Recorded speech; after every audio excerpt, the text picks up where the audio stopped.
সম্মানিত উপস্থিতি, যারা আজকে এখানে সশরীরে উপস্থিত হয়েছে, যারা টিভিতে দেখছেন, যারা সংবাদ মাধ্যমে লাইভ টেলিকাস্ট দেখছেন, অনলাইন দেখছেন, দেশ থেকে এবং বিদেশ থেকে সবাইকে সালাম এবং সংগ্রামী শুভেচ্ছা।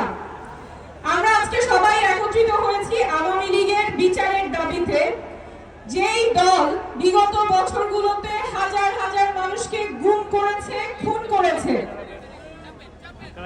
কন্যা জানে না পিতা কি এখনো বেঁচে আছে না মারা গিয়েছে, রাস্তা থেকে উঠিয়ে নিয়ে গেছে, এখনো জানে না পিতা কোথায়। জুলাই আগস্টে কয়েকদিনের ব্যবধানে হাজার হাজার মানুষকে নির্মমভাবে আহত করেছে, পঙ্গু করেছে, অন্ধ করেছে, সারা জীবনের জন্য তাদের কর্মক্ষমতা হারিয়েছে। সেই দল নাকি নির্বাচন করবে।